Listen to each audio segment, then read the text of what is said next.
But we're going to shift gears now and jump into our viewpoint discussion, or our main current affairs discussion today, which is on volunteerism. Hey, it's Monday morning. Tongue twister right there. In Kenya, an International Volunteer Day, which is just around the corner, is an opportunity for all of us to promote volunteerism, encourage governments to support volunteer efforts, and recognize volunteer contributions to the achievement of the sustainable development goals at local, national, and international levels. Now, many people just think of volunteerism as just, giving like a day or just a little bit of time, but there are people who are literally moving and shaking things as volunteers, and so that's what I want to discuss with my guests here this morning. So both of you deal with this in your own ways, so maybe you can just briefly each tell us your experience with volunteering. Well, from one campaign, we are an organization that deals with advocacy work. So our approach is mostly when it comes to civic education and advocacy. And what we do is, in particular, eradication of poverty and also the eradication of preventable disease, namely AIDS, like we mentioned, TB and malaria. And we have a membership of actually purely volunteers who we call our members, and also some champions who are actually people who come from the society, have initiatives, have their voice, and want to make a change in their communities. And so that's what we do. Personally, that's how I came to one. Started as a volunteer, and from that you gain an experience of how to engage with people, how to engage with leaders. One gives you a platform to, approach politicians, for example, or even pop musicians, and engage with them about the SDGs and the different ways that we can improve our society.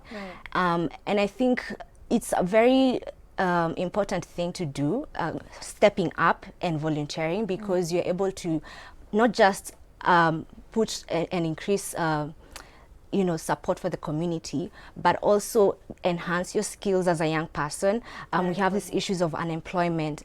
People don't know where to start after they finish school. They're left blank. They don't know what to do. But these are skills that you can develop as you're in school. So this is why we need to encourage that. It builds values, in people, not just young people, but also in the older generation. And so it really fuses our fabric as a society, the national values that we have, and cohesion, etc. So my experience with volunteerism has been eye-opening, and I would encourage anyone to, just have initiative in whatever area that you can embrace. Dr. Asha. Yes, for Kenya Red Cross, volunteerism is the backbone of the organization. Without volunteers, the Kenya Red Cross will not be what it is today. Approximately how many volunteers? We have 150,000, both members and volunteers, because you can be a member and still be a volunteer, but you could also be just a volunteer and not be a member. So we have a big pool of human resource, which is actually only volunteers. And they're spread across the country? Across the country, in all the 47 counties. We have 47 county branches with quite a number of volunteers. So all the action that you see today, we are talking about floods, all the people you see responding. We have staff, yes, but we are very few. We would say, if you compare, then maybe up to 500 staff, but all the rest of the workforce are actually volunteers. So they actually, do the work of the Red Cross and not being paid. This is, I think, important as well, that these, as we said, there are people who give themselves to serve their communities at all times, not only now when we have disasters, because I know sometimes we are probably only seen during disaster response, but even for other long-term development work. So as a Red Cross, we work towards contributing to the SDGs, and a huge part of that is actually done by volunteers, the community health volunteers who move from house to house to ensure that children are immunized, to ensure that, mothers, are being attended to and are seeking antenatal care. So there's a lot that the volunteers do. What do you think it takes to be be a volunteer? Like, or is there sort of like a characteristic about this person that is a volunteer? Because you've talked about, you know, you don't get paid. Yes. So there's a lot of sacrifice that the person has to incur, you know, getting to the venue on their own, finding their own meals, or even just the emotional trauma of sometimes what they see. I mean, especially with, say, the Red Cross, for example, whenever there's a national tragedy, you know, people are seriously injured, sometimes there's fatalities, and it will be these volunteers on the ground. What do you think it takes to actually be a good volunteer? What is that? What are the characteristics of that person? I think the first thing is actually the desire to want to help another person, because it's about not feeling comfortable that, you know, the next person is not well, and therefore you give yourself to be able to see that something is done. So your selflessness, but it's like you said, it's also about your commitment, because you can go in once and see the kind of things you describe, and you can run away. You will not continue.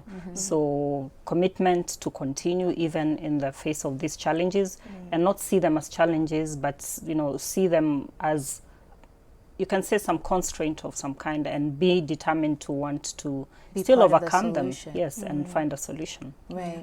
What about for you? I concur. Selflessness. I think there's usually, as a level of motivation, because of course money is not the main motivation, it's just the goal to just see the betterment of your community, your family, your neighbors, you know, seeing your community as your neighbors and serving them first, and having that as the goal, I think gives you motivation to do more. Okay. Yeah. It almost sounds like we should make it a requirement that our politicians are first volunteers for several years, because when you're talking about selfless leadership, like it really begins here. And we're going to be touching more about that when we come back from this short break. Also looking at, you know, some of the different opportunities that are available. We've even mentioned how it can help you build skills for those of you seeking to get into employment later on, or even just discover your purpose. It could be that simple as well. But this and so much more when I come back with my guests. This is Full Circle with Joyce. Stay tuned.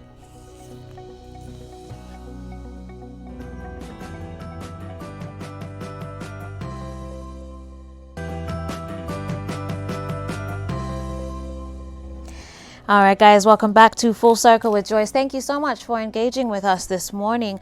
I see you guys. Let's start with this one. Nicholas, you tuned in from Nyahururu. You say, best show ever. Well, thank you for that, and happy new month to you as well. Sagide from Bungoma, who was my caller this morning, you say you're locked in as usual, and you say, yes, I have done many volunteering jobs, and for some reason I just love doing volunteer work. Great. Someone here says, I'm David Muhuri from Nakuru. I'm watching you with my family. Receive my greetings, and the show is nice. Asante sana, tumepokea. Hope you guys are well. Good morning, it's Nyash Reddy watching us from Chogoria. Joanne from Kisii, you say you're loving the show. Thank you as well. Lucy from Nakuru, happy new month to you as well. Someone here was asking about how they can become a part, I believe that was still Lucy from Nakuru, how one can volunteer and become a part of your group. And we're going to be sharing all the details for that, for both the Red Cross and the One campaign, a bit later on in this segment. Someone here saying, Daktari, what's the difference between being a member and a volunteer? Is there any payment needed to join? Again, we can address that at the end. That's a good topic to discuss in the wake of Volunteering Week. I was part of those who attended the Kenya Red Cross Volunteer Awards. Thanks, Dr. Asha, for providing us with such platforms. Hello, Joyce. I wanted to ask, do the organizations take risk measures for the volunteers in case of a crisis during their missions out there? Is their safety assured? Great question, because the truth is that's on the back of so many people's minds, right? We're seeing, for example, these landslides that have been happening. Rocks are, pummeling into people's homes. When you're volunteering, is that part of that selflessness that in it, to some extent, your own life is at risk, or are there any safeguards that are provided? Actually, what we have as the Red Cross is we have a volunteer insurance. So in case of any eventuality while responding, then we have an insurance cover that would actually take care of that volunteer. Okay. Yes. All right. So that answers your question there then. Now, Africana, when we started talking about this earlier. You were mentioning how volunteering, even as a young person, can have such tremendous benefits for your career, your own personal development, figuring out exactly what you want to do, which roles you enjoy.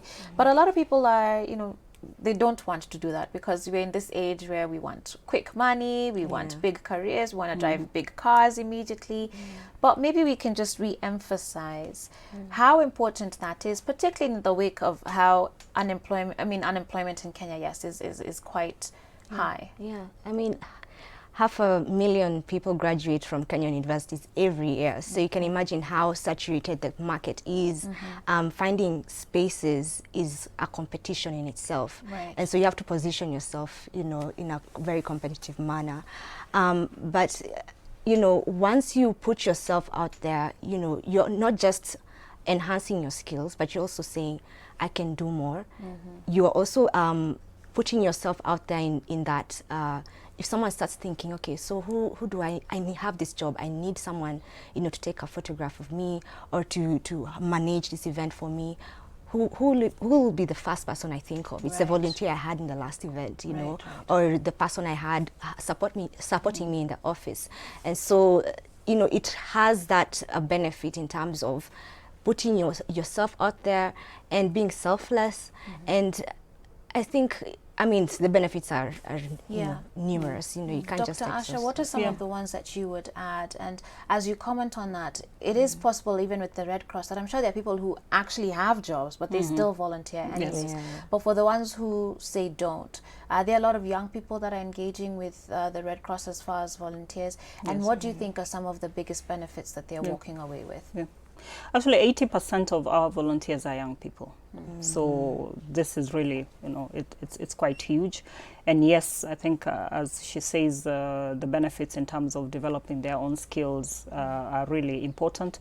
But I think just a service back to community, I think is something important even for us as a nation to continue to use this as a way of inculcating this culture.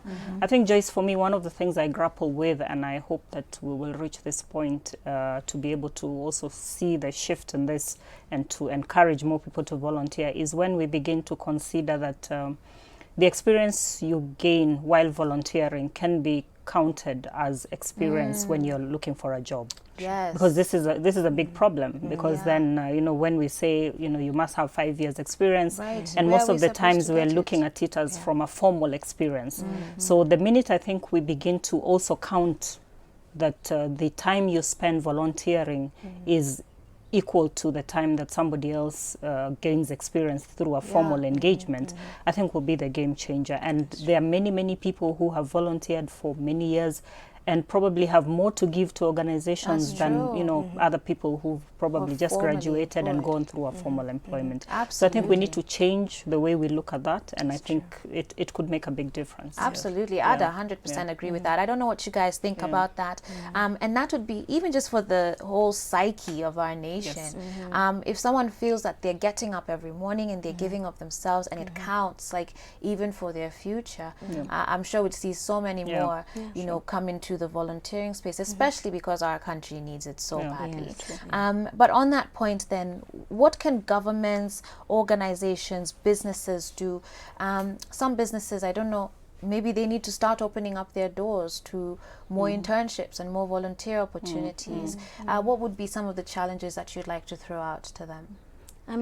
Open up your doors. If someone comes up, in fact, the youth in Kenya are very open to volunteerism. I think it's just the systems in place that actually hinder them from going out there and giving their service to the society in terms of work in the workspace. So open up your doors. If it's an open door policy, let it be an open door policy for real. And also back at home, the support system back at home should also encourage that. I've encountered that back home, and someone would be telling me, these guys are using you, but at the end of the day, what's motivating you. You make the most of You make the most of it. So also the support system from home should be there. Government needs to support this, 100%. there's a national volunteerism policy that encourages this. We just need to ensure that we also protect the rights of the volunteers and encourage this so that it's also embraced, you know, in the private sector, in different levels of society. So this volunteer policy, it just encourages it? I mean, it's encouraging. It's a foundational document, really, that can provide legal framework in future. So it's a first step that is recognized as something that's contributed to the GDP of a country, you know, and that it's something that's serious that should be encouraged in the, you know, private sector in different organizations. So I think we're on the right step with this. Dr. Asha, this would be a bold suggestion, but given where we're at with unemployment and all the sorts of different national issues that we're facing, labor challenges, and here we're saying volunteerism actually adds on to the GDP of this country. Should we be that radical as far as almost regulating that businesses, every business, or, you know, to a certain, I guess, size perhaps, has to have a volunteerism program? I know that's very like radical and almost socialist in a way, but just given where our country is today, even in light of what you were saying about then having that experience also formally recognized. Do we need to get to that place, or do you think that there's enough goodwill and political and social goodwill for us to get there? Well, I must say I think there's a lot of progress, because today I think a lot of companies as well, maybe through their corporate social responsibility, apart from just giving money, you know, as part of that to an organization, they actually prefer to have some of their staff even actually go out and work with these organizations and have that volunteering experience. And I can say for Kenya Red Cross, this is something we have enjoyed from many corporates, including the likes of Safaricom, Barclays Bank, like when we have emergencies, where then their staff would come and actually contribute to the work that the Red Cross does. But I think it's also maybe about some kind of incentives, I would say, for businesses as well. Is there a way that maybe the policy can provide that, yes, they can get tax breaks because then they've taken in volunteers to do some work? I think that's important, because I think we need to forge also as well this partnership between the volunteering organizations and businesses, where we can have a link where you can also have volunteers, you know, going into the business as well as doing what they do on a daily basis. So I think there are many ways of looking at it. I think it's just, but I think we have a ripe ground. So it's just about how we bring all the different stakeholders together to really find the best way to do this. My time is running out very quickly, but just before I let you guys go, we're even seeing now volunteers being awarded and being recognized. The Kenya Red Cross just had its own volunteer awards, and you were just talking about during the break the UN actually as well. There's an entire arm of the UN that only takes volunteers, and they do amazing work all across the world. So maybe you can tell us a bit about the Kenya Red Cross Awards as we get ready to wrap up. Actually, every year we have an annual volunteer awards event, but this also comes all the way from the branches. So we start awarding at branch level, and then we have a regional award event, and then we do the national. I think the whole idea was really just to be able to appreciate volunteers, because this has been also one of the big challenges that you know, volunteers don't feel appreciated for all the work that they do. Yes, you don't give them money, but a simple recognition and having this kind of ceremony and giving certificates and giving trophies goes a long way in motivating volunteers. So it's something we found very useful, and we extend that even to include corporates. So like the discussion we were just having, so we also awarded corporates who have also, you know, given their time, their resources, their staffing to actually volunteer for this country. So I think we need to appreciate volunteers a bit more. Sure. And recognize their contribution, I think, a little more. Yeah. And as you tell us about how, because there's a lot of questions about how people can join the Red Cross, people asking, do they get paid? Is there a big procedure? Do I need to have certain qualifications? You can also tell us that, as well as the theme for this year's International Volunteer Day. Yes. So the theme for this year's International Volunteer Day is Volunteer for an Inclusive Future. And this is really about really saying that, you know, through volunteerism, people who would normally not be able to contribute to the community can do that through volunteerism. Okay. So it provides, because there are not too many, you can say, conditions and too many prerequisites and qualifications for you to contribute to your community. So through volunteerism, then you're able to bring on board as many people. And I think we talked about the SDGs before. Sure. If we're really going to achieve the SDGs, it means really marshalling as many people on the globe as possible. And that can only happen through volunteerism. Okay. So for Kenya Red Cross, to be a volunteer, you can sign up with our branches. We have 47 branches in all the 47 counties. So that can, you know, you can do through that. But you can also sign up online if you go through the website, Kenya Red Cross app.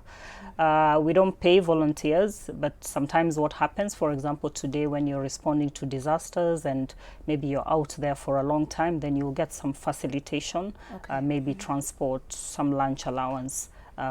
That's what we do. All right, thank you. And very quickly for you as the One campaign. Yeah, sure. Our membership is open to everyone. Anyone can join from whatever age you are, from across the world. In fact, globally, we have 9 million members. Basically, just go to our website, www.one.org.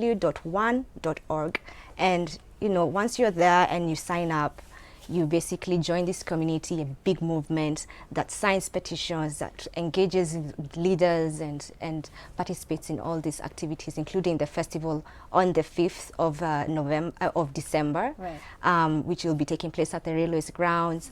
We'll be having awards. So karibuni and welcome to One. Great.